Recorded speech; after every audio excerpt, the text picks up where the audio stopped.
Congratulations, YouTube. You did it. You wore me down and you sucked me back in. I have too many subscribers here just to walk away entirely, especially with no alternative that truly stacks up and so many copycat channels uploading my shows for me anyway. But we can't forget that THC's account here is on thin ice. And so the YouTube version of the show has to be prefaced with this little PSA, only to say that episodes that contain the kinds of themes that have been regularly banned on YouTube will not appear here.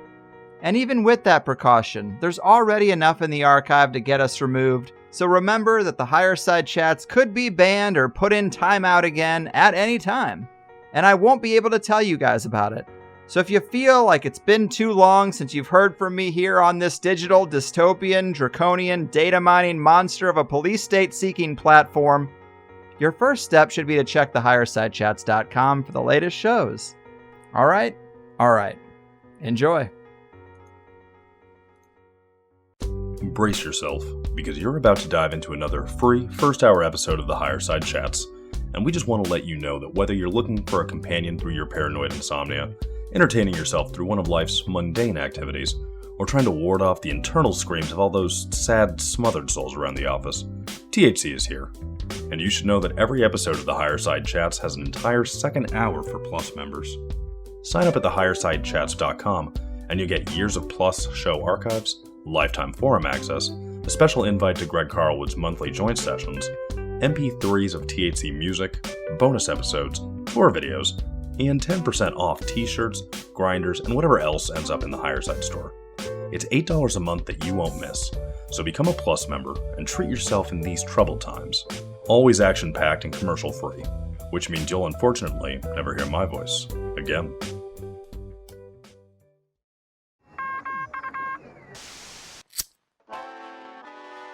In the 1930s, President Franklin Delano Roosevelt addressed the nation through a series of radio broadcasts known as the Fireside Chats.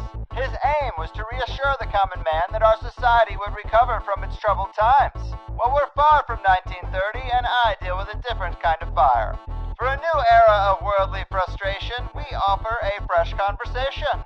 I'm Greg Carlwood, and these are the Higher Side Chats. Rock me like a hurricane, Higher Side Chatters. From sunny San Diego, I'm Greg Carlwood, and although some say the whole world's a stage for the global motion picture show, I certainly think the script is hard to follow.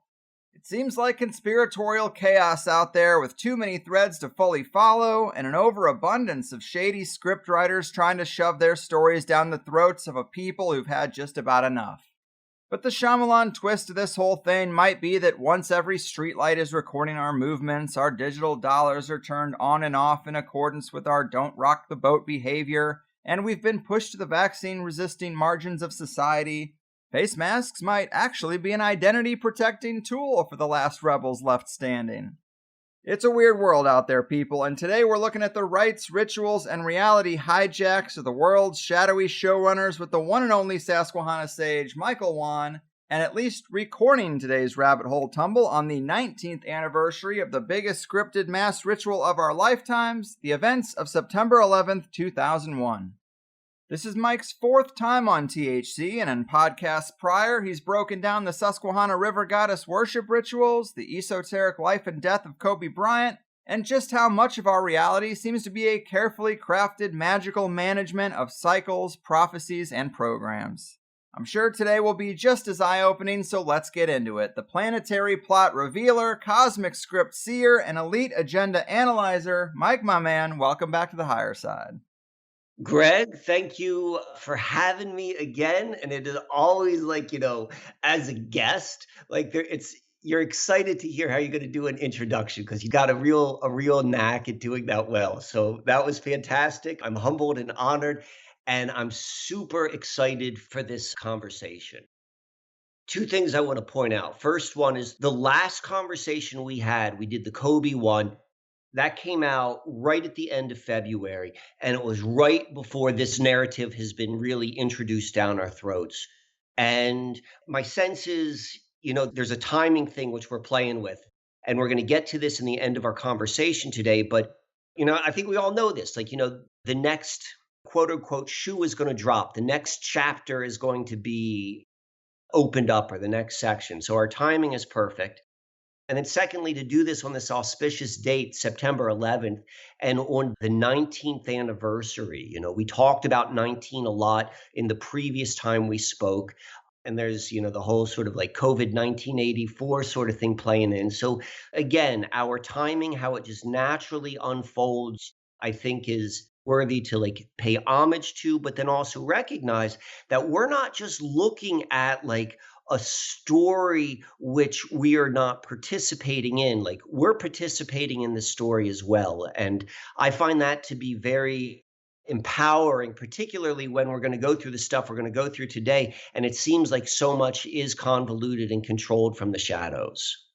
Yes, well said. And man, you're already blowing my mind because I didn't really think about COVID-19 and it being 19 years since 9/11, which was the last level jump in police state technocratic control. So yeah, everything is just lining up. But I am psyched to do this whenever I get an email from you that another layer has been peeled off the big cosmic onion and it's time to talk about it. I am always psyched, and today is no different.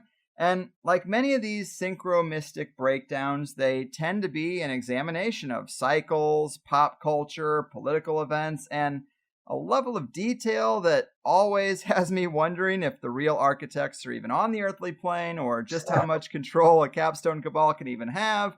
But when you've built the culture that is the stage, maybe it's just always been this way to some degree. What are your thoughts on the hows and whys of these things, just to get people's brains out there fired up? What are the methods to this kind of madness?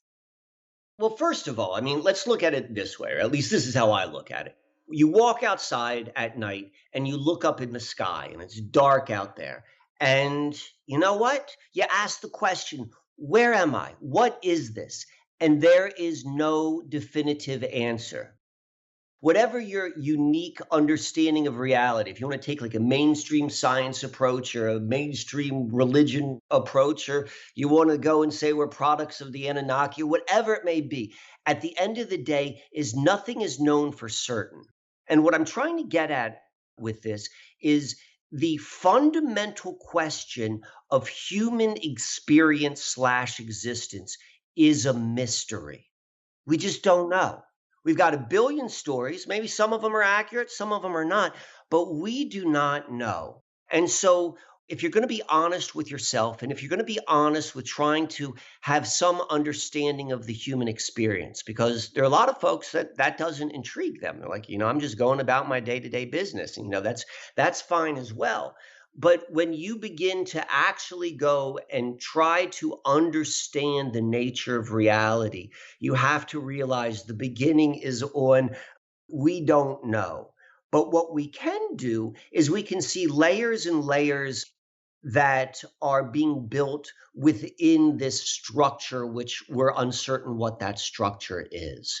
And to what level that is, part of it is definitely done by the controllers, and I say that like kind of like tongue in cheek, with quotation marks. We have some ideas of names and who they are, but who's behind them? Who's behind the Rockefellers? Who's behind the Rothschilds? Who's behind the group of nine? There comes a point, in my opinion, where you just stop chasing your tail. You recognize that, okay, there is a web which we are within. And then once you accept that, then you can begin to almost move throughout that web and even find new webs. And to me, that's a whole lot more exciting, interesting, and empowering than necessarily trying to get to the very bottom of a question which I don't even know is possible for us to answer. Yes. And an unanswerable question bodes well for a guy who wants to do a conspiracy podcast for his whole life. But that is a really good wind-up.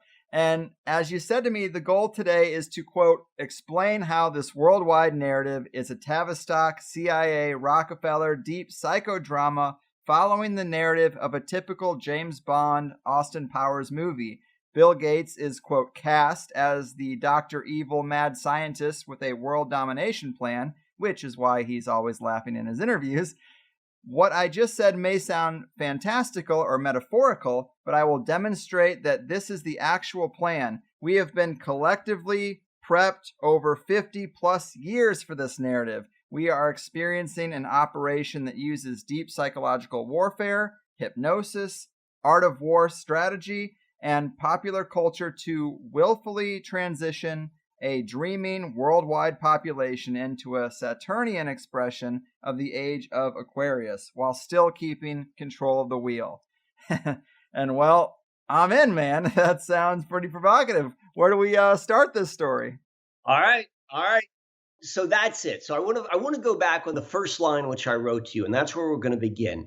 Is what we're being presented. And when I say we, I'm particularly talking to the person who their reality is completely constructed by the messages they get from their computer box or their TV box.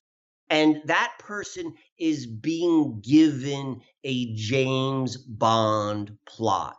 And Bill Gates is every James Bond movie, and I think it's even more clear in the Austin Power films because it's the same thing. There is like this ultimate bad guy, and he has his eyes on world domination, and there's this scheme. Yeah. And that's literally what's being presented. And that sounds crazy, but I'm going to walk you through the history which they're giving us. And you're going to be like, that's exactly what they're doing. And so this goes back to this original question which I posed, which is we don't really understand the nature of reality. We can see what some of its qualities are, but I don't know why showing the whole world a whole variety of films is going to make everyone fall into a dreamlike state and go along with something. But if you walk around and you look at the people who are out there, you're like, they are. So that said, let me just jump right in. And I want to say this right now for all the listeners. I sent Greg a whole bunch of slides with information which I collected, from the internet. And it's going to be much easier to understand the storyline with these visuals. And Greg, do you have a way which your listeners are able to see this if they're subscribers? Yeah, even if they're not, they just have to look into the show notes because I'm going to put all the slide images in the show notes, and they could follow along there if they so choose. Okay, fantastic. So I want that to be known. All right, so we're beginning with something called the British Security Coordination. I'll just read how it's described in Wikipedia. And Wikipedia is really important, but you have to understand what Wikipedia is. This is what they want us to know. So if it's on Wikipedia, particularly something like this is what they're telling us. They want you to have this understanding. If you go and you look in these organizations and other places, you're going to get more to the bones, which I'm going to describe, but this is the basic bones. So the British Security Coordination is a covert organization set up in New York City by the British Secret Intelligence Service, MI6, in 1984. As a huge secret agency of nationwide news manipulation and black propaganda, the BSC, that's what it's known as, influenced news coverage in the Herald Tribune, the New York Post, the Baltimore Sun, the Radio New York Worldwide, and it disseminated from Rockefeller Center. So they made up all of these stories, and it was picked up by other radio stations and newspapers and propagated throughout the American public. So that's what they say this is. So let me go and break this down into the history which we're told and how what happened. So the people in the United States, they're seeing what's going on in Europe, and they're like, we don't want any part of it. And they were pulled into World War II. They were getting involved. They're like, this ain't our fight. And they were like, yeah, this is going to be your fight. We're going to get you in it.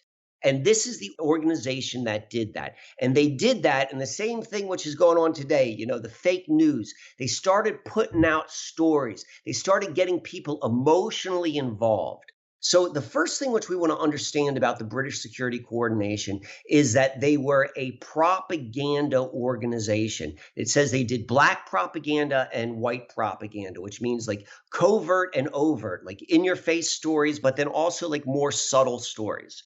So that is part of their history. And then when you go and you look at all of the individuals who were involved within this organization, you'll recognize a lot of their names because they became some of the biggest names in popular culture, particularly within the literary form in the second half of the 20th century. But specifically included in that is Ian Fleming. Ian Fleming being the author of 007, of the James Bond novels. So there is a general kind of like rule of thumb or statement within intelligence circles or within like the CIA. And it's like, you only leave the CIA when you're 6 feet under. Once a spy, always a spy. So the idea that these were people who were, okay, I did my time during the war effort, and then I went on to these other careers, and to think that they're still not part of this same sort of modus operandi of introducing stories to get into the psyche of humanity in order to bring them to a predetermined destination. That's just a naive outlook. That's just how the world works. So this is the British Security Coordination. They did that sort of stuff. So the first thing which they did was they introduced stories and their propaganda machine, totally tied to the Rockefellers. In the Rockefeller Center, there's a scholarly article called Nelson Rockefeller and the British Security Coordination, which like outlines like Rockefeller stuff. They're always connected to it. Now, the second part, which I want to point out, and we could go a long time, but there's a lot we're going to cover today, so I'm not going to go very deep into the British Security Coordination. But the second thing I want to point out is they built this wireless network of being able to relay information across Earth, which at the time was like real cutting edge technology. And this network which they built, it was run right outside of Toronto at something which is called Camp X. And they had something which was called Hydra. Hydra is what the network was called. It was called Hydra. And all of this is going to be important in a moment. You're going to understand why. I'm just kind of like laying down the framework of it. And I also want to say, if you go and you look at Austin Powers, you go look at Mike Myers. He's the guy who's behind it. Austin Powers, I think, is probably more of an accurate description than the James Bond films, because in the Austin Powers films, that actually shows you that both Dr. Evil and Austin Powers are played by the same person. It's always the same person. And where's Mike Myers born? And Mike Myers, he's got the same name as like the first serial killer in the slasher films, right? Michael Myers. But he was born and he grew up in Scarborough, Ontario. This is a part of Toronto. This is literally 10 miles from where this entire Camp X was run out of. So that's the first part. So now let me go into the second part of British Security Coordination, which is the guy who ran it. And this is where it gets really interesting. His name was William Stevenson. And William Stevenson is who Ian Fleming says was the inspiration for James Bond. So we already know that James Bond, by the code name 007, was immediately tied into John Dee and that whole history. This is never like, this has been the same continuity. It has never changed between like spycraft and witchcraft and magic. It's always been interrelated. And the way we use names and symbols, they can be interrelated as well. I'm not necessarily saying that William Stevenson is John Dee, but I'm saying that he is put in the same category as John Dee. And this may make a little bit more sense in a moment. But where I also want to go with William Stevenson is that he was known by the code name of Intrepid. Okay? And this is going to be important in a moment.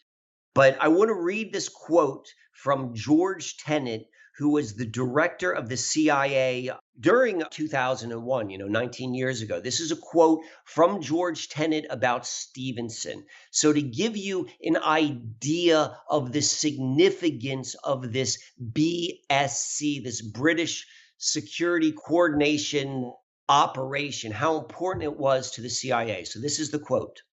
Sir William Stevenson played a key role in the creation of the CIA.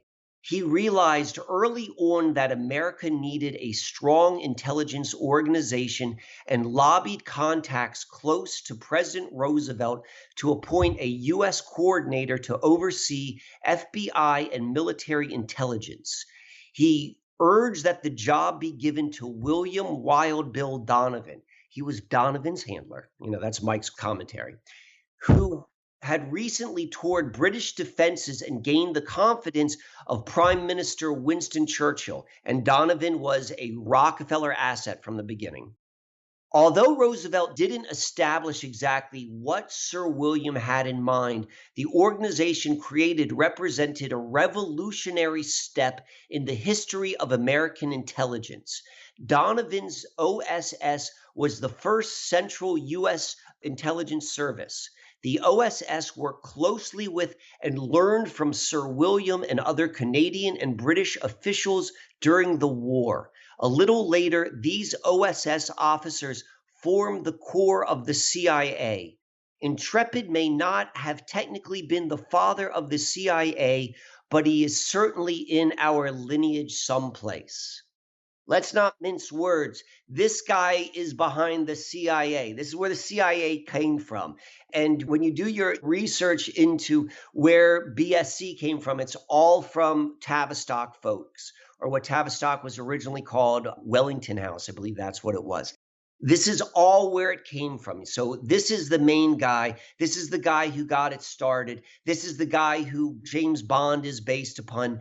This is the guy who Ian Fleming, who his boss was Stevenson. This was the guy. This was the John D.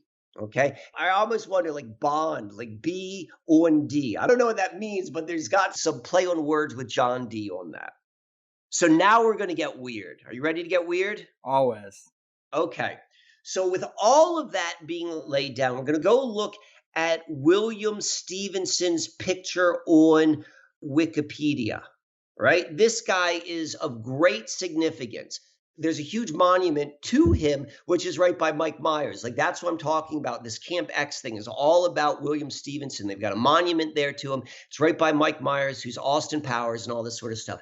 But when you look at this guy's photograph on Wikipedia, and it says that it's from his 1942 passport photo, it is uncanny how similar it looks to Pierce Morgan. It's true. I mean, I'm looking at it right now. It's weird. Yeah, minus 30 pounds or so, they look almost identical. So I'm going to give you a couple possibilities. All right. So maybe this is just pure coincidence. Because, like, sometimes people just look alike. I mean, that really happens. Sometimes that happens. So maybe that's a possibility. When you hear the other stuff, I think you're going to come up to another conclusion. But yeah, maybe that's a possibility. Maybe it's done as a goof. Maybe they're making fun of us. Maybe they're mocking us. Maybe they're like, they tweak the picture to make it look like it. So someone like me is going to go down some red herring trail. Maybe that's a possibility. Maybe something more exotic's going on, you know? Maybe this is time travel, because this story bumps up against time travel again and again and again and again. So maybe this is an ode to like some sort of time travel, or maybe this is cloning. Maybe this is from the same cloning. Or maybe it's something a little bit less exotic. Maybe Pierce Morgan is a grandson. Like, you know, they're not telling us that link, but they look so much alike. And I really encourage everyone, you know, if you're listening to this, go and take a look. You come up with your own conclusion, but nonetheless, they go and they look alike. So the question is, like, you might not know who Pierce Morgan is. So Pierce Morgan, I found this is a title which I found when I did a quick search on Pierce Morgan. It says, How Pierce Morgan Became the Most Divisive Man in British Media. And what I think he is, I think he's like a host of a morning TV show, maybe in Britain, you know, amongst other things. But he's definitely a cultural commentator, and he has a powerful voice. So we know he's very much inside the culture creation industry, which is propaganda by definition. And we know that he is creating emotional response. You know, you don't get the title, The Most Divisive Man, whether you agree with him or not. He's causing people to respond. That is the definition of propaganda. When people respond by emotion first and then rationality second. If emotion is your first response to hearing some information, you've been propagandized. And so we know that's what BSC is all about anyway. So we got a guy who looks just like the head of the main propaganda machine. And now we got a guy who's like this main propagandist to begin with. But I want to go even one step further. When you go and you read like Morgan's bio on Wikipedia, it says that he, at age 29, was appointed to the editor of the News of the World. It's a newspaper Rupert Murdoch newspaper, which made him the youngest editor of a British national newspaper in more than half a century. And so that's really important because the editor of any newspaper, particularly of a national newspaper, regardless of what the nation is, that's a really, really big job. And it's a job which you get out of experience because no matter how you want to understand reality, newspaper editors are shaping the way people understand information. And, taken from just like a mainstream perspective, you only get good at doing that through experience. So when you see a guy at age 29 get this job, he doesn't have the experience. He is being groomed. You only get this job if you're being groomed. And he moved on for that. Editors of a major national newspaper, that is the highlight for a lot of people's careers, unless it's a stepping stone, unless you've been identified early on in your life. This is your path is to become something significant. So we're building up to something. And now I also want to go and give this definition. Remember, William Stevenson, his code name was Intrepid. His autobiography, which came out, I think, in like 89, is called The Man Called Intrepid. So it's not like it's a secret that his nickname was Intrepid. And intrepid's not exactly a common word. I had to go and look it up. I wasn't exactly certain what it means. So here's the definition. It's fearless, adventurous, often used with humorous effect. So that is the modus operandi. And you look at both of the pictures, which I show you here with Stevenson and Piers Morgan, they got a smirk. The whole thing is a joke. Austin Powers, whether they're laughing with you, they're laughing at you, that's up for you to go and decide. But this is done as humor. This is the modus operandi. My code name, I am the guy who's setting up the whole thing, and I'm doing this to a humorous effect. Now, guys, now it's time to get ready to laugh because this is where we know that this whole thing is a joke, or at least it's being presented to us with a humorous effect. So Piers Morgan was introduced, at least to the American public, into our collective consciousness through the vehicle known as the Celebrity Apprentice.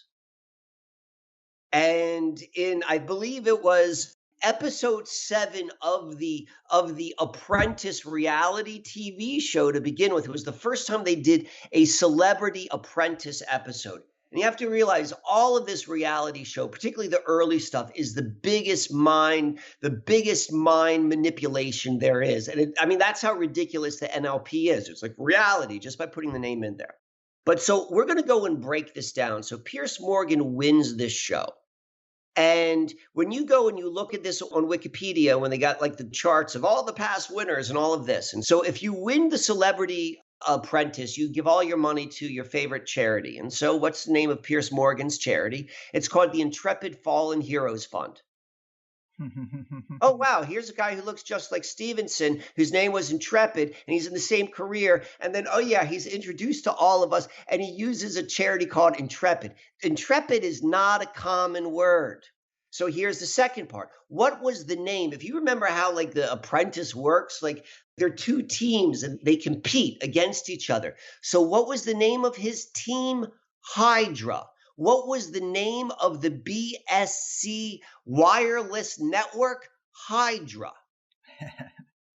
Man. So they're laughing. It's a joke. Now go look at the Apprentice logo.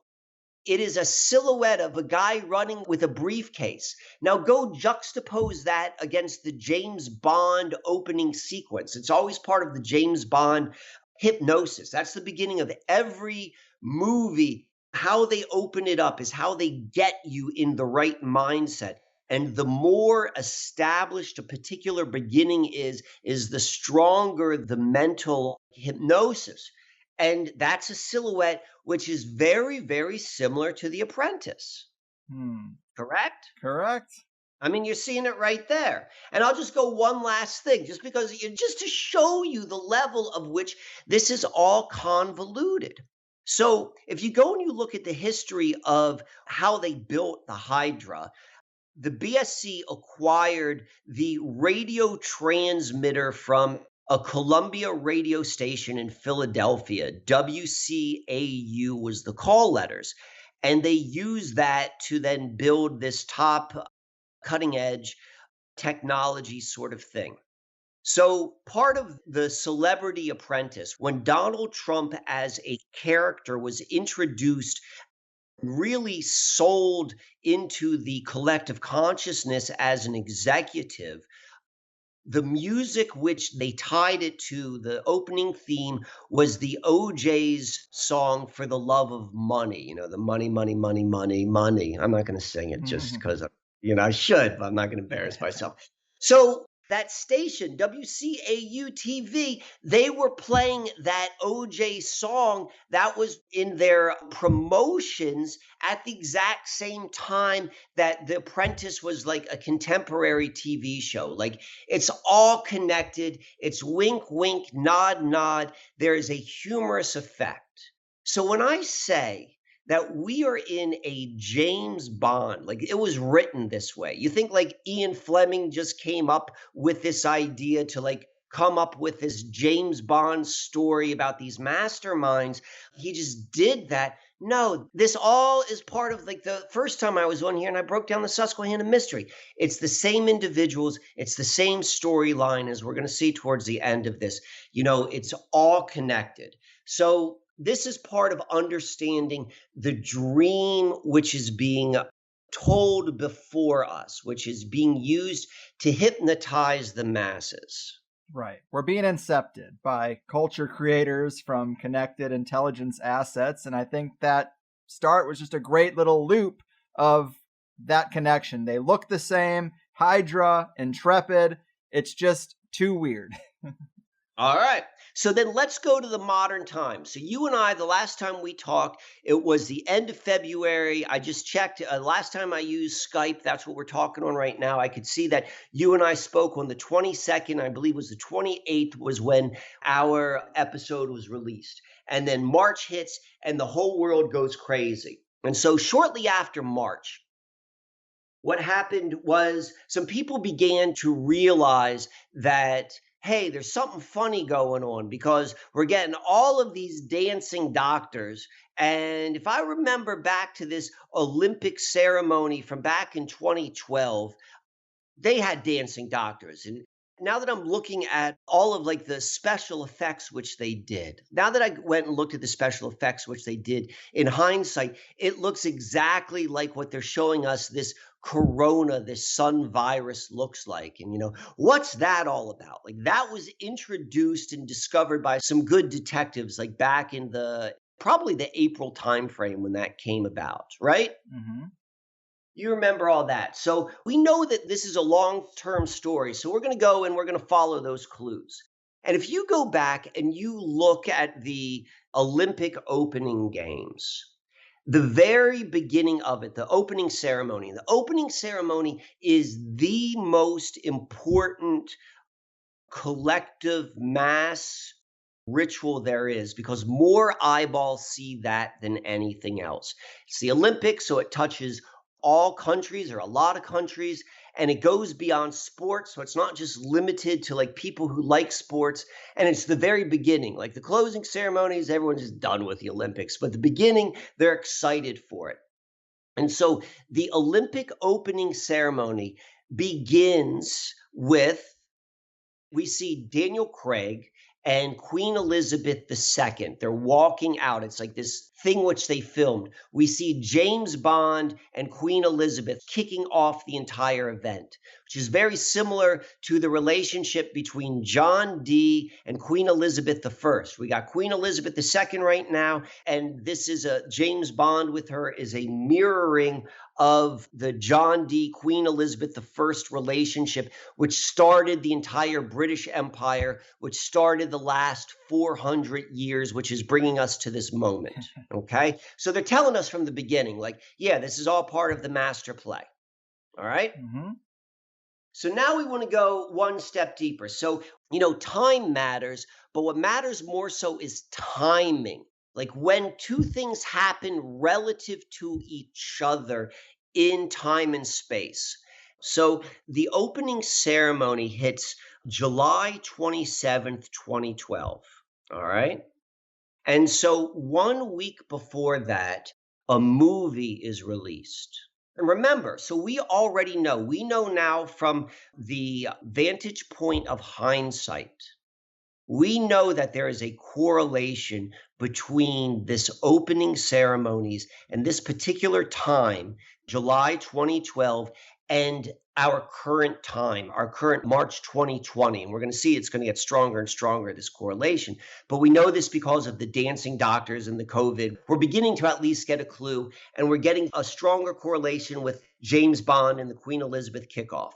So a week before that, 1 week before that, was the release of the movie The Dark Knight Rises. Okay?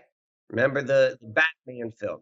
And so this movie, if you remember, it was very, very significant on many, many levels. We're going to say it's significant because it was a huge box office hit. We could talk about like the plot, but most importantly, and particularly if we're on a conspiracy website, is we're going to talk to the fact that it was tied to two of probably the most notorious and controversial of the mass shootings. The first one being the Aurora shootings, which James Holmes is said to have shot up a movie theater in Aurora, Colorado. Side note, Wayne's World, another Mike Myers film, takes place in Aurora, Illinois.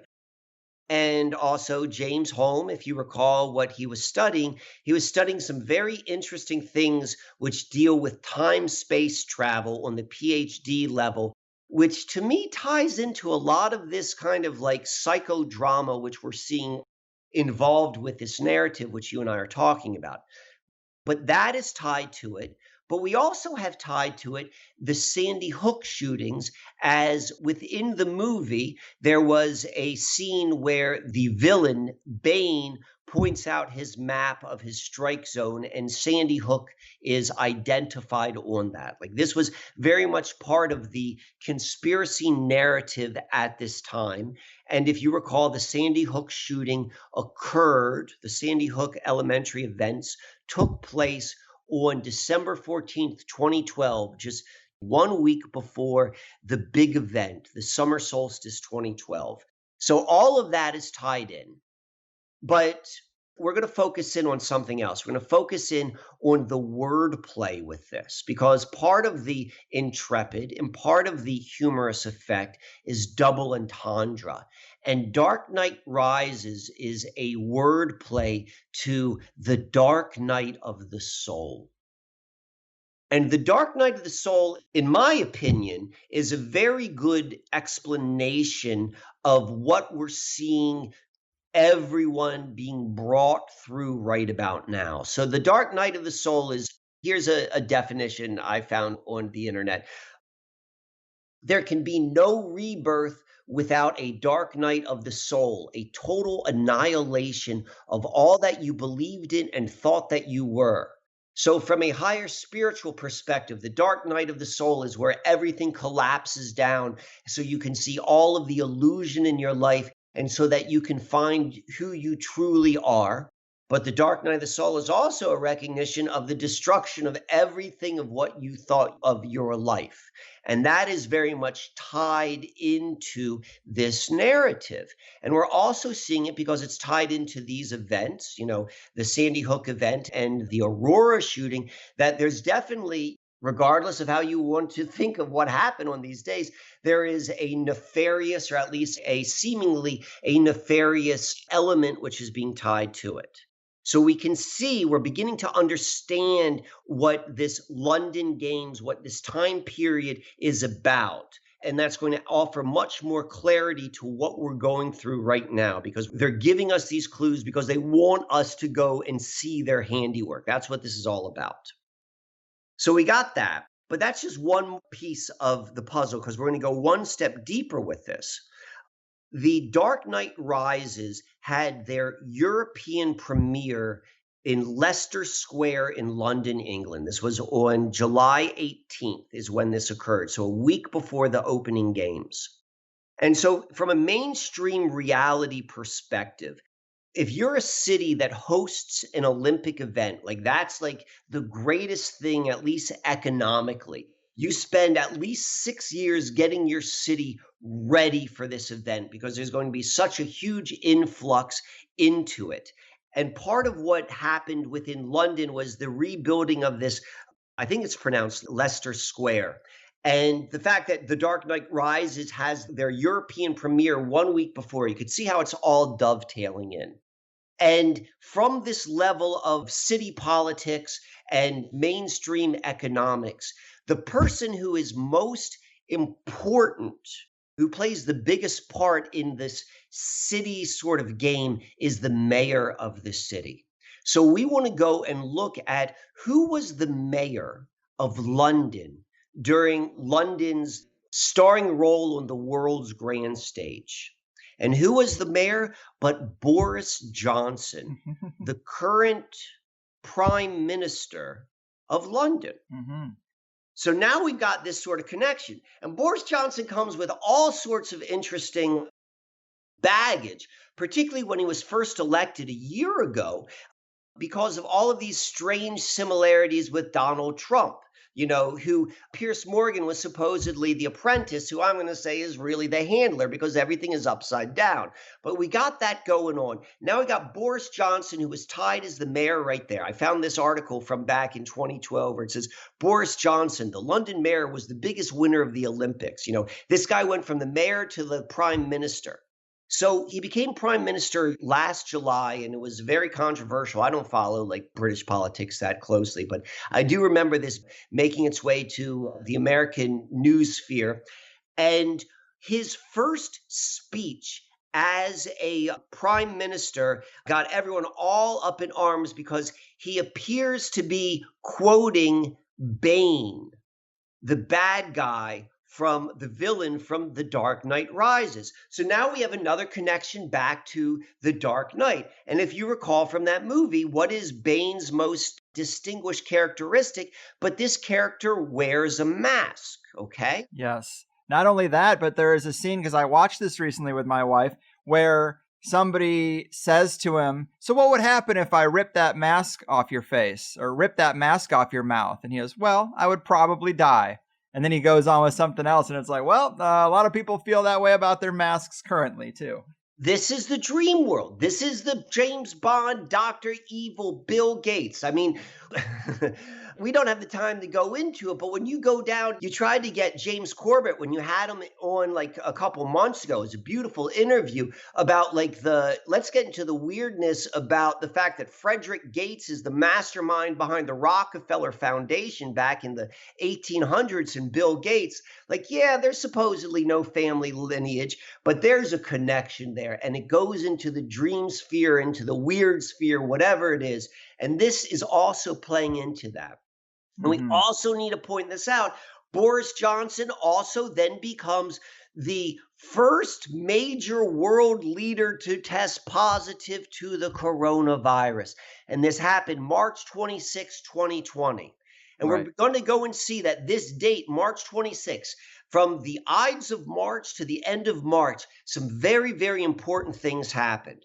And we're going to understand that why in the second hour. But I want to pause right now, or at least hopefully point out, and I want to open up to any sort of feedback, is that we have established that there is this strange link going on between James Bond and Queen Elizabeth and John Dee and 2012 and all of this sort of stuff and the events of what's happening right now. Yes. And I think this is going really great.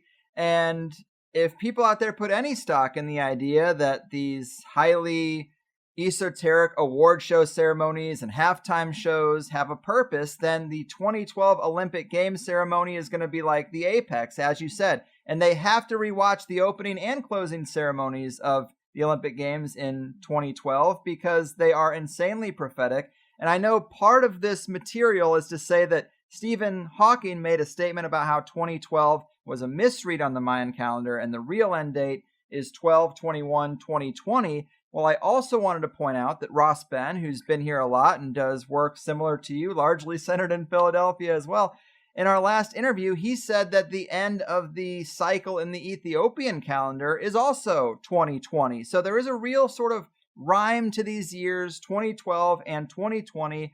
And just to throw a couple other things on the stack, also in these opening ceremonies, we have dozens of Mary Poppinses floating down on umbrellas. Umbrellas were a big theme with the protests this year, but more importantly, as you pointed out, the main song of the movie, A Spoonful of Sugar Helps the Medicine Go Down, is a hit for our times. And as you note, that it says on Wikipedia, the guys who created that song were inspired by the polio vaccine. So let's loop in the vaccine theme too. Another hit, I would say. And you kind of mentioned this, but I just want to reiterate that when you watch those ceremonies, they have synchronized lights or dancers, and they form an exact coronavirus. The pattern that synchronized swimmers make, these rounded shapes, it is the exact thing. If you tried to tell people to make one, they couldn't do a better job. And just that Dark Knight thing where James Holmes is basically mirroring a scene from the Frank Miller comic book where an orange-haired psycho shoots up a theater, and then they're doing this here. Also in the Olympic ceremonies, both Batman running around and a group of orange-haired gymnasts are making a human pyramid. I've always thought that when you see that picture of James Holmes in the courtroom where he has the orange hair, weird look on his face, and it's long hair, it is the exact same hair on these guys running around as jokers in that ceremony. And again, Aurora, Corona, this is that sun symbolism.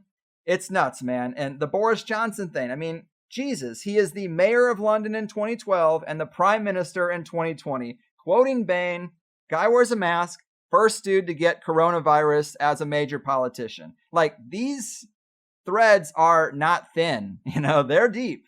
They're not thin at all. Like, when you see it, you're like, holy crackers, And like, what about Boris Johnson and Trump? Physically, what are they best known for? Their horrible orange hair. Yeah, they're orange. Well, his orange skin color and his bad hair. Yeah, and this is how it works. So it's like part of the thing, if you're listening to this show and you're walking around and you're like, how is everyone just like falling into this? Like, why aren't they using common sense?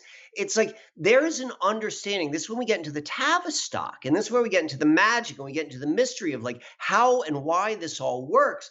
But these are the techniques of what makes it work.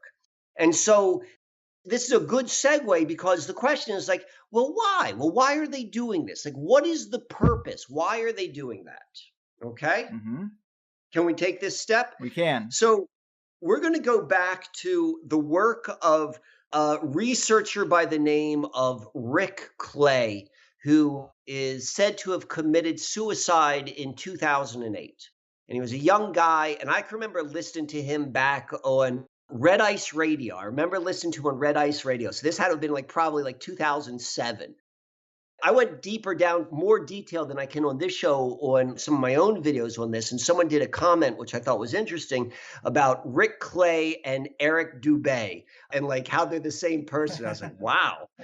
But nonetheless, what Rick Clay did and what his claim to fame was, he broke down the London Olympics, and this was done 4 years before the London Olympics even hit. And he went and he shows, and his research is still available online. He shows that the London Olympics have built into the Olympic Village, and then also in the iconology of how 2012 is done, and then also the previous 2008 Olympics in Beijing, the words Zion and the phrase New Jerusalem are used over and over and over again. Okay? So that's what this is all about. So let me put this in context. What is Zion? What is New Jerusalem? From the book of Revelations, New Jerusalem and Zion are interchangeable, and they refer to the city which comes up after the apocalypse. So we want to look at this not necessarily from a mainstream Judeo-Christian perspective of the apocalypse. We want to look at this from an astrotheological perspective. There are different ages, the age of Aquarius, the age of Pisces, the age of Aries, and so forth. And this has nothing to do with whether or not you as an individual put any subscription or value into the authenticity of astrotheology. The people who control your culture, the Federal Reserve, the Congress, they've got zodiacs throughout their lobbies. These guys, they take this very, very seriously. And what the apocalypse means is it is the end of an age and the beginning of a new age. And at the end of the age, everything must be destroyed and then rebuilt. So when we're talking about the dark night rising, the dark night of the soul, yes, there is an individual element, but there's also a cultural element, which this is about. That must be destroyed. And they're telling us this is going to happen through the virus. Hey, guess what? This is how we're going to do it. It's like dancing, like spoonful of sugar, and they're laughing. They're doing this with this sense of humor. That's what this is all about. And what they're trying to do, or like, maybe they're doing it, who knows? But what they're doing is they're saying that we are the rulers of Zion right now. And after the apocalypse, we're going to be the rulers of the New Jerusalem. We are running the show. And we're going to get into this in the second hour. What I want to get into is the reason they're putting so much hypnosis into it is because they need us all to go along with it. They need us to go along with it. So I don't think it's a done deal, but I do not want to come across that I'm saying that this is a definitive outcome. What we're doing right now is we're seeing how they're doing it. We do not want to become mesmerized, because this is part of the feedback loop of seeing the machine in action, is that we get hypnotized by even seeing it and understanding it. It's really, really diabolical, because as soon as you understand, it's like Medusa, you can't look away. But we need to understand what is happening. So we've got that. So there's one last thing which I want to get into, which I find is really, really mind-blowing. And then I think that would be a good place to stop for this first hour. Cool. Is that a good way to do it? Absolutely, man. I got your support? Okay. So I mentioned the James Corbett interview you did a while back, and I'm listening to it. I'm a fan of the show. I love your guests. I like how you interview. So, I like to listen to it. I'm a fan of James Corbett. I've been listening to this dude for a long, long time. Yes. And it felt like, from my perspective, you're you're trying to get him to go down a path. Well, what do you think about this? And he responds, he's like, you know what? Maybe I have some ideas, but I'm going to stick and only talk about stuff which I can prove. That's really where I believe he has made a place for himself. And I respect that and I honor that. And I kind of have I've got my own line for the type of research which I do. I try to push the envelope as hard as I can, but I want to show there is some degree of legitimacy from where we're making these connections. And so I try not to go too much into my own personal subjectivity, but I'm going to go into my own subjectivity for this part of the story, because it's kind of fun, and what else do we got going on? Right. So this is about 3 weeks ago, and I'm going through all of this research, and I'm in the middle of it, and I'm a regular guy and trying to make sense of this. I'm excited. This excites me. I like to do this research. I'm a detective. And as this is happening, one night, well, I'll take a step back. We didn't even touch this, but this is what we're going to go with. There's a correlation with Doctor Who as well. This is what pulled me into this research to begin with, was the correlation between the dancing doctors and the World Health Organization and the television program Doctor Who. I've never seen Doctor Who. I had a general understanding of what Doctor Who was, but I had no interest in watching it. But I knew that there was a correlation just because I know how things work.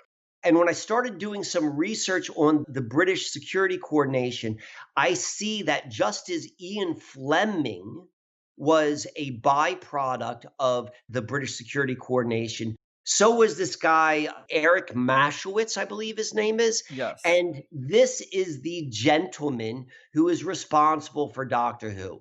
And so I'm all right, I hit pay dirt right here. So that's going on in my life. And right around that time, I have a dream. The dream world, dream life is really, really significant to me. I try not to take it too seriously, but I take it very seriously. I journal my dreams, I write them down. If you're like in my personal life, I ask you all the time, what did you dream last night? What's your dream life like? Because I think it's really significant. I don't claim to understand dreams, but I certainly find them interesting. So during the midst of all this research, I have a very unusual dream relative to my own dream world. And in this dream, I'm in John Dee's castle, right? And like, I don't know if I'm necessarily like a fan of John Dee, but I certainly have done my fair amount of research on him. And in the dream, I know that I'm in his castle and I go into his secret room.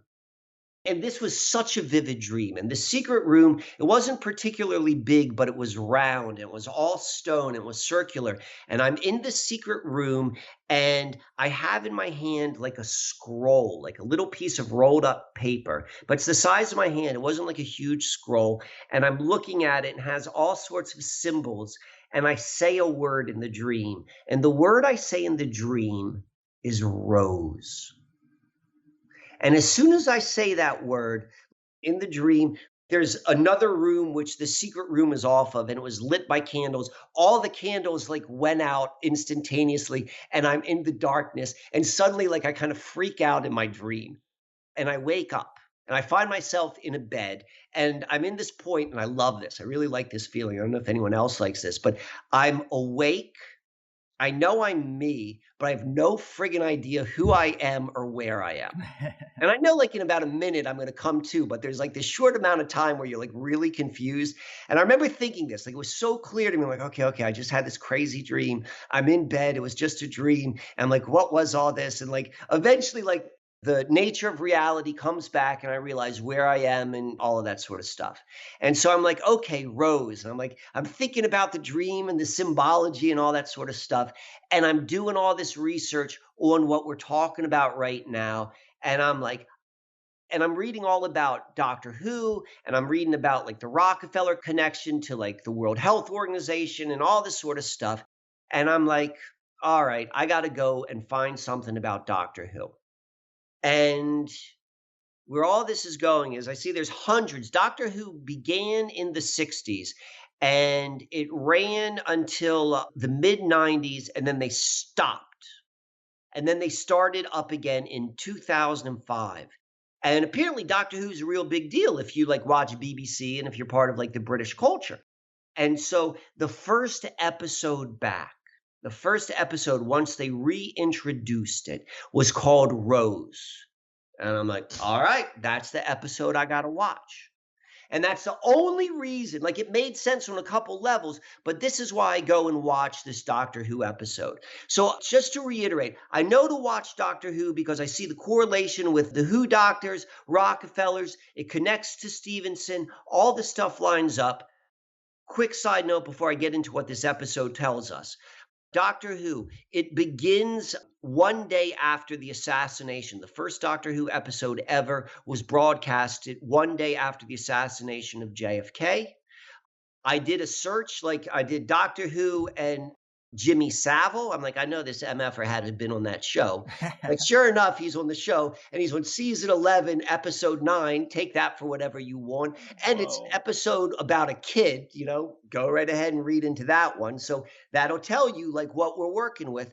But anyway, so I go back to this episode, Rose. And so this is what the premise of the Doctor Who show is. It is about this artificial, inorganic. Well, first of all, Doctor Who is called a Time Lord. He's a time-traveling extraterrestrial. He's called a Time Lord. Lord means L and time is Saturn. He's L Saturn, right? And he's always changing forms. Just like how I'm saying Dr. D is always changing forms. Apparently, the actor who plays the Doctor is always changing forms. So this is a new actor who's playing Doctor Who.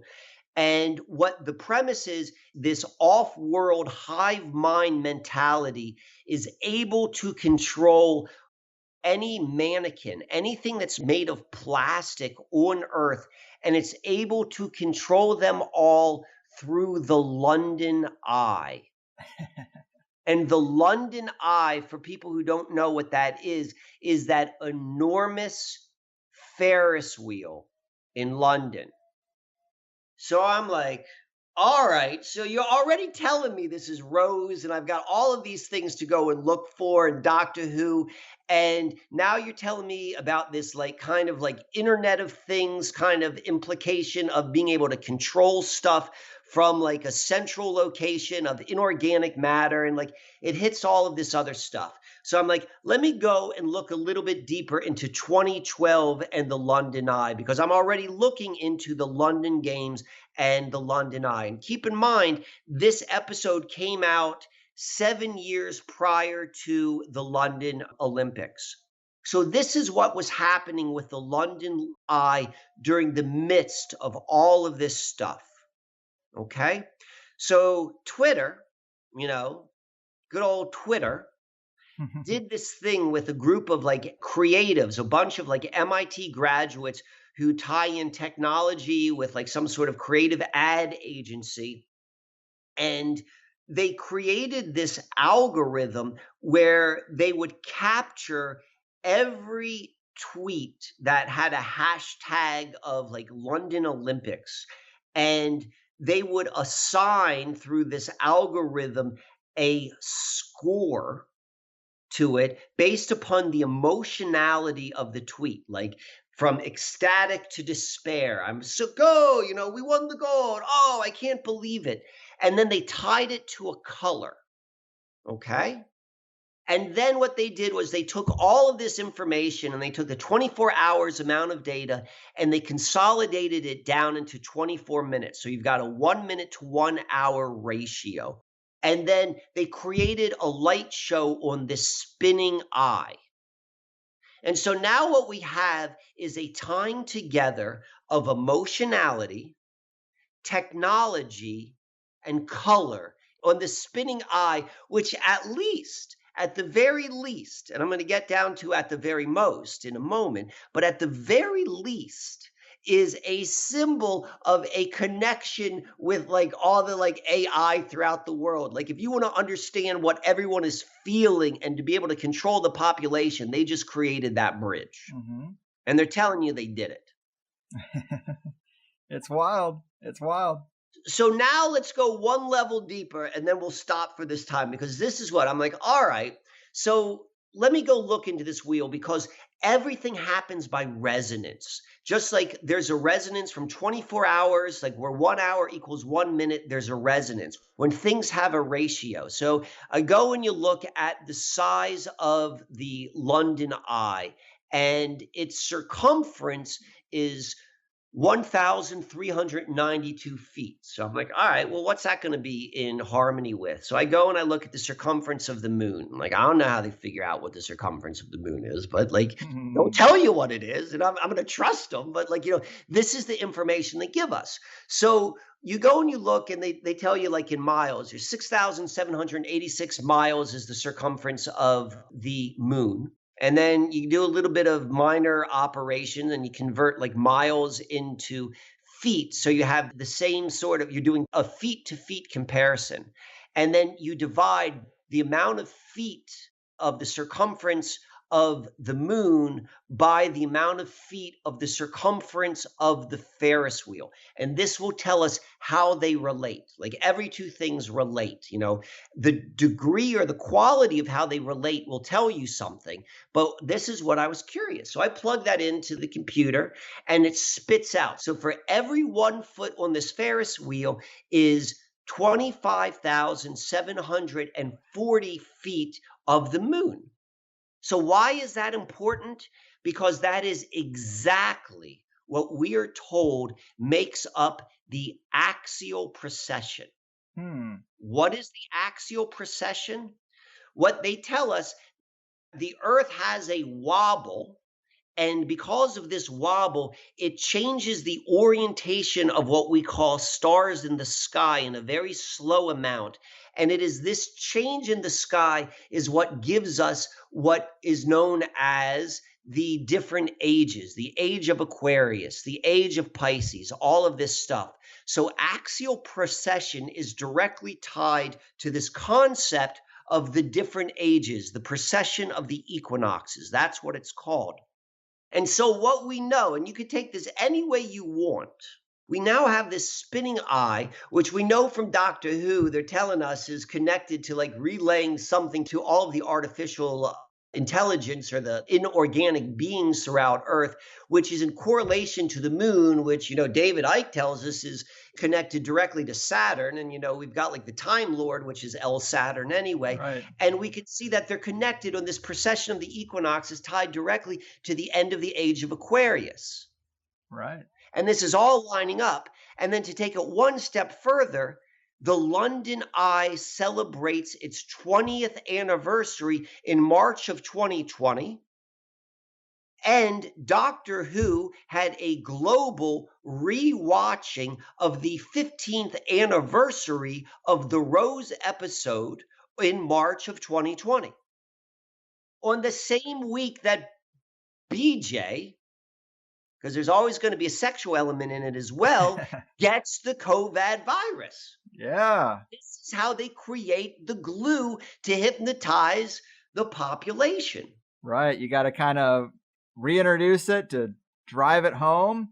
And it's funny you mentioned the sexual aspect because Chris Knowles was here breaking down a lot of the stuff we've seen this year. And he thinks the kneeling of alpha male police and the mask wearing all has a BDSM kind of feel to it too. And I just think it's interesting. I would agree with that. I would definitely agree with that. Man, tying in a lot. Yeah, I like the analogy of the London Eye transmitter. And yes, David Icke says that Saturnian signal is filtered through the moon and projected onto the planet.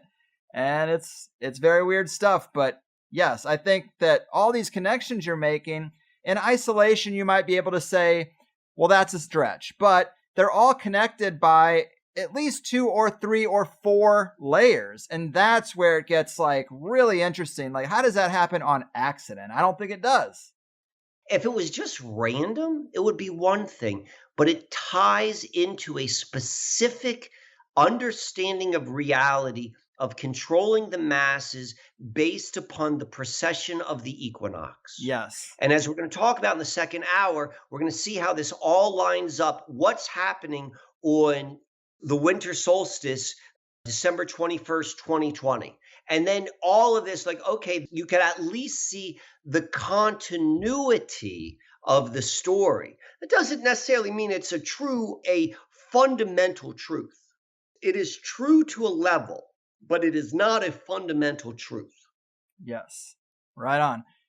So I think we're good here. Like, I've covered all the stuff which I want to cover. I think that we've gone a long, long distance. This is ultimately about understanding this time. I'm at age 48. And so I think that Generation X has a very, very important responsibility during this time. And I'm Gen X. I'm Generation X. And this is how I want to contribute. I want to be able to share my understanding of reality. And you gave me a platform to do that. And I'm grateful for that. And if anyone's listened this long in the show, I'm immensely grateful for that. Hopefully I said something which maybe it had been encouraging, which maybe allowed you to see something more clearly, maybe allowed you to make a connection I don't even know about, but that's what I'd like to do during this time period. And that's my intention here. So thank you. Hey, thank you, man. I'm so lucky to know you. I will definitely include the slides in the show notes. You're the man, as always, and I really want your work to be appreciated. So let's remind people that you have a Subscribe Star page, much like Patreon, just a different platform where they can support you and get more material in exchange for that support. But I would say even more valuable is to have your esoteric skill set applied to an individual's life firsthand with one of those Starboard sessions. I found it really insightful. I bought one as a gift from my wife, and she loved hers too. It makes a great, creative, personal gift. The holidays are coming up. Wink, wink, nudge, nudge. Anything else to leave them with?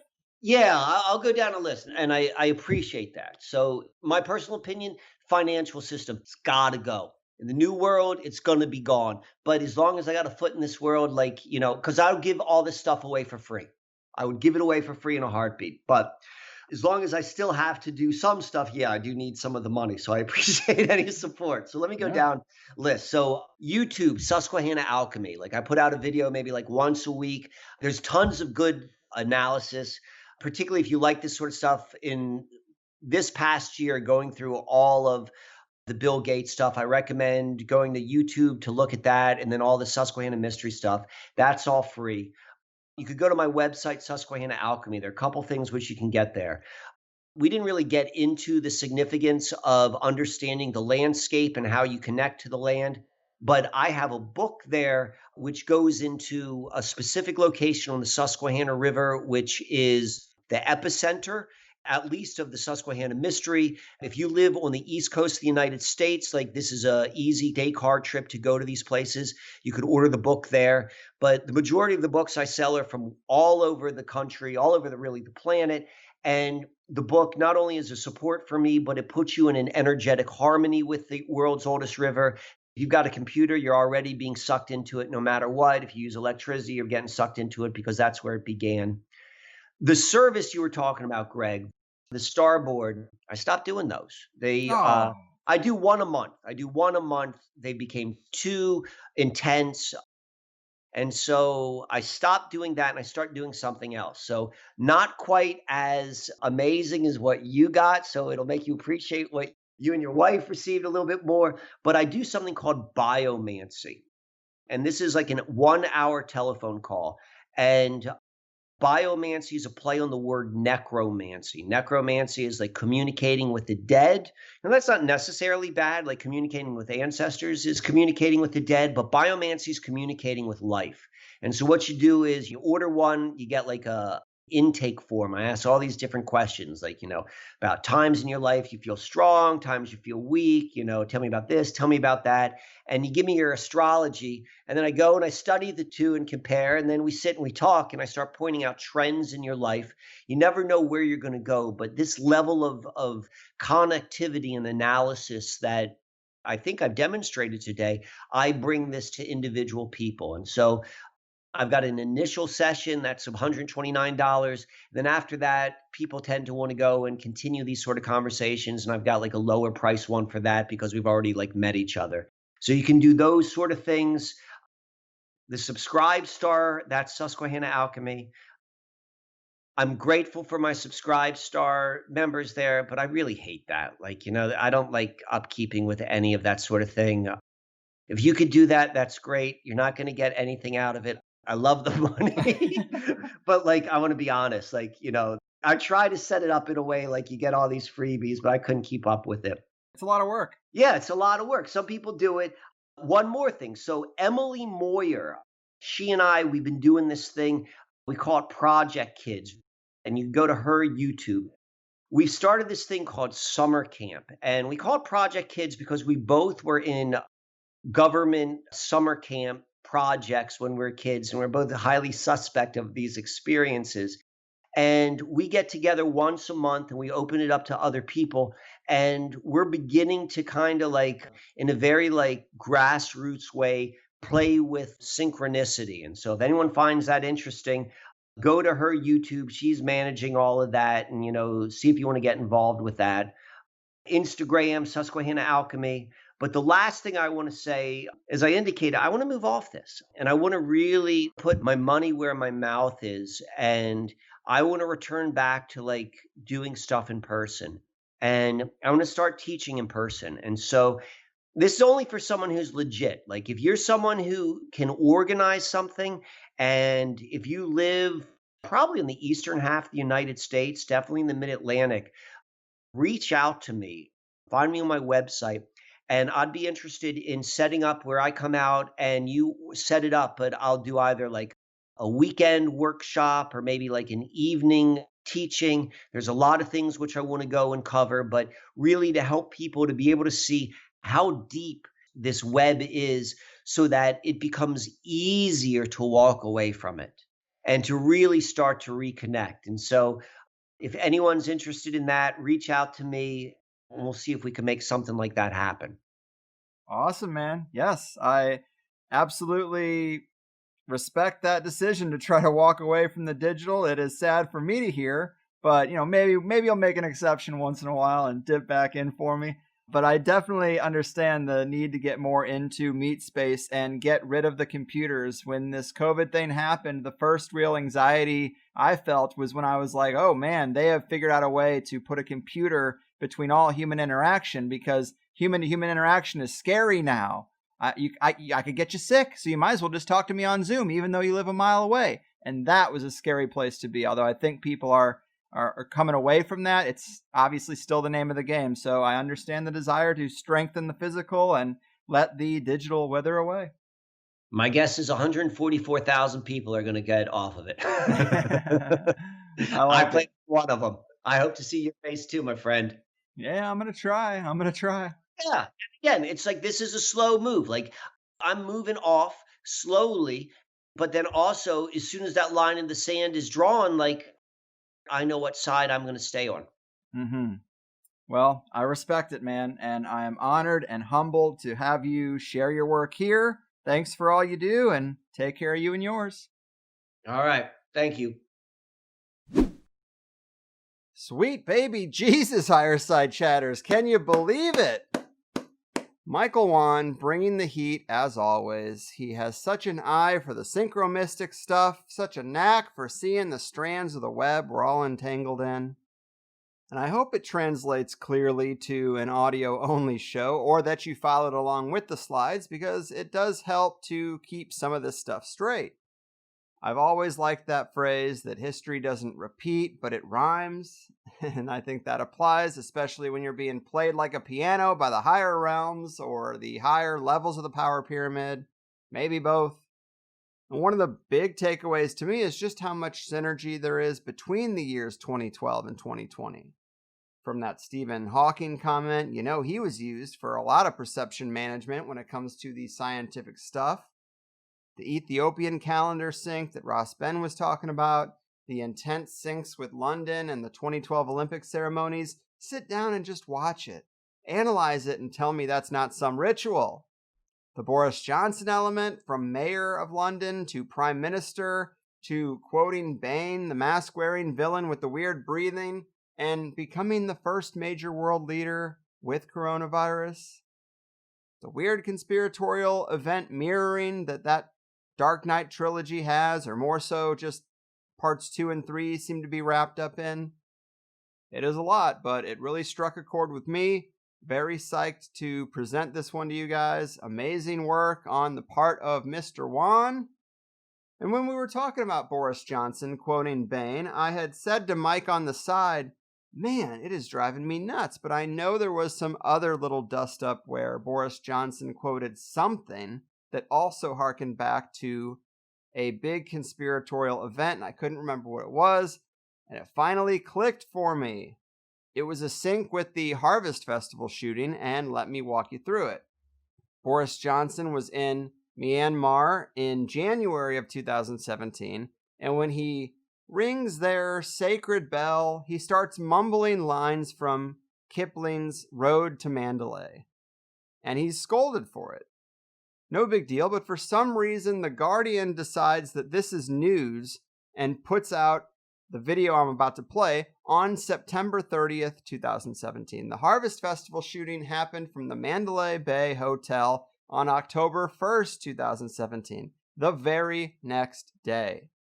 Since I have it here, give this a listen. Again, he's mumbling it, and the British ambassador, or his handler, whatever you want to say, is like, hey dude, don't do that. It's an inappropriate thing to do right now, since Myanmar used to be a British colony and they don't want to be reminded of all that shit. But it was like he just couldn't help himself, like he made some promise to spit it out regardless.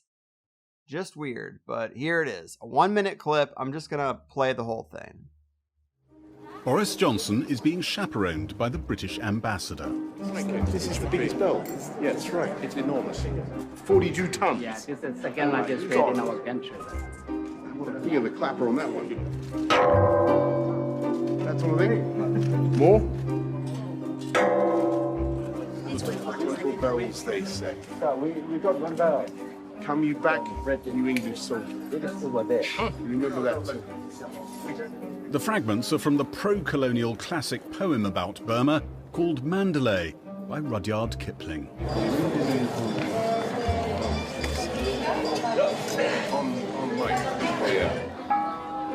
The ambassador is quick to spot that reminding their hosts of British rule might not be wise. So probably not. What, the Rage Mandalay? No, not appropriate.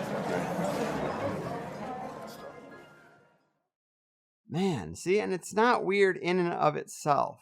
It's just weird that this happened in January and was put out as a news story in September, one day before this shooting from Mandalay Bay. That's odd to me. Chris Knowles was the one who brought this up, I believe, in a THC episode. But now we have another weird sync where he's quoting something that seems out of place that also relates to an event. But what are you going to do? You guys know these are some of my favorite episodes. I still try to keep an open mind and not settle on any one conclusion for how this could all occur. But I am pretty much past thinking that it could be random. It's too many layers, too many times. We talked about the 40-year-old virgin ending on the weird Age of Aquarius musical montage. Maybe it's nothing, but if 2020 really is that transition, well, what is 40 but 20 plus 20? And then I thought, let me look at the year it came out just to see if it is any other hit for high strangeness. And I was really only looking for a sync with 2020, or the only other year in this range that people talk about would be the year that the singularity has been predicted. No one really talks about 2025 or 2030, but 2045, that's the year. And sure enough, 40-year-old virgin came out in 2005. 40 years more, 2045. Maybe it's nothing, maybe I'm stretching now, but the movie is about the evolution of a man into a higher form of himself. Is it a transhumanist comedy? I don't know. But it does seem to just keep going and going and going. But I also like Mike's tone about all this. He's defusing and de-escalating people's stress and tension, not contributing to it. Because if you detach from this created culture, you're not vested in its continuation, and you won't be as disoriented when it collapses, which it seems like it's going to. Probably another controlled demolition on their part.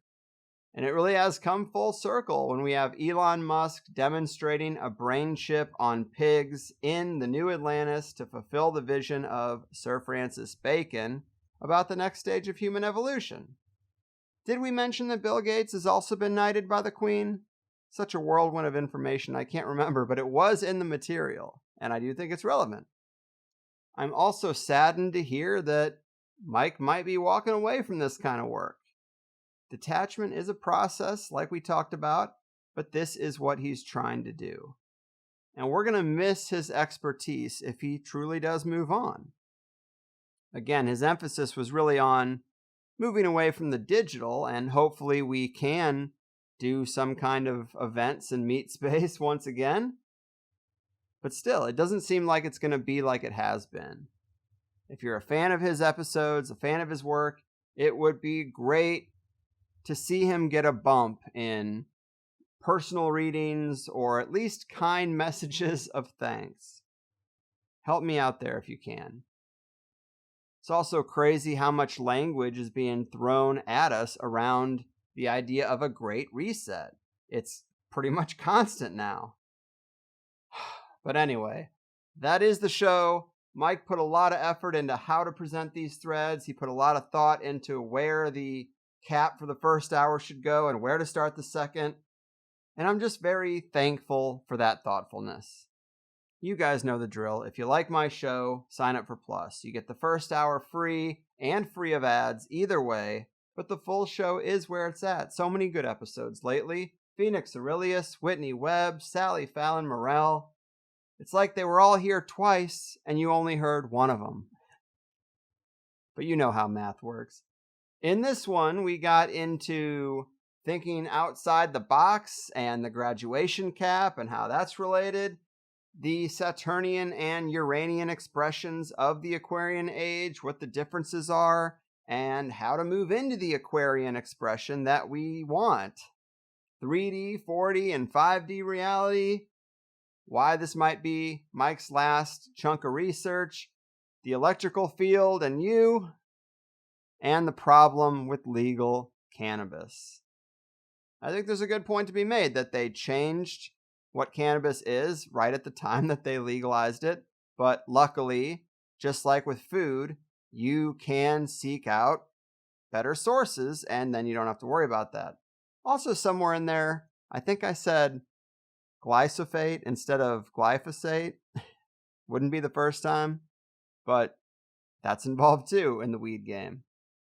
In higher side news, the last two things I wanted to throw in here were a reminder about the Sally Fallon Morel event that R Plus members are having with Gordon's premium members, a live Zoom call with her about the new book, The Contagion Myth. People have been asking how to get into that. If you're a Plus member on the day of the event, you will get an email with the link in it. You can get the book ahead of time, read it, ask your own questions. It's going to be very useful, I think. Of course, we're going to have it archived for people who can't be there live, but this is an opportunity to talk to someone that I consider to be one of my powerhouse guests recently about a pretty controversial subject that I'm pretty sure she's done her research on and is prepared to answer questions. I hope you realize that I don't take your $8 a month for granted, and so when I can do a little something extra to show that appreciation, I try to do it, and we're doing it now. But either way, I love you guys. That is going to be it for me. Can't thank Mike enough for his amazing research, the thoughtfulness he puts into making a good presentation in the episodes we do, and just for being a great guy that I've kept in touch with and consider really one of the few guests that has crossed the threshold into being a real friend. I wish him the best. Check out his Instagram, hit him up for a session. Me and the special lady were both very impressed. And take care out there, guys. Keep your heads up. I've done my part. Your moves, sync sorcerers, Olympic ceremony scripters, and reality unravelers. Your fucking move. You know the plan has always been to hack your brain. MK Ultra's trying to drive you insane. They'll explode your heart if they think that's what it takes. You think I'm answering the phone? Well, I ain't. You gotta keep the curtains drawn, 'cause you don't want anyone thinking you're at home. Well, you're not. You should tape the mail slot. And baby, if I seem withdrawn, let me say it's 'cause I just don't wanna go and get whacked. Maybe you should know that the trauma affects you like it does everyone. It's just the game plan, it's what the world's become. They want a pat down and a swap. Don't you see what's going on? Well, now you know. You're better keeping on your own, 'cause you can see the masters lie too much. Oh baby, you can only trust yourself. And if you think the system's out of touch, it is, and you can only trust yourself. I hope you know the elite aren't your friends. They'll suck out everything from you in the end. And if for some reason you think I might be wrong, I wonder where you got that opinion from. You gotta keep the curtains drawn, 'cause you don't want anyone thinking you're at home. Well, you're not. You should tape the mail slot. And baby, if I seem withdrawn, let me say it's 'cause I just don't wanna go and get whacked. Maybe you should know that the trauma affects you like it does everyone. It's just the game plan, it's what the world's become. They want a pat down and a swap. Don't you see what's going on? Well, now you know. You're better keeping on your own, 'cause you can see the masters lie too much. Oh baby, you can only trust yourself. And if you think system's out of touch. It is, and you can only trust yourself.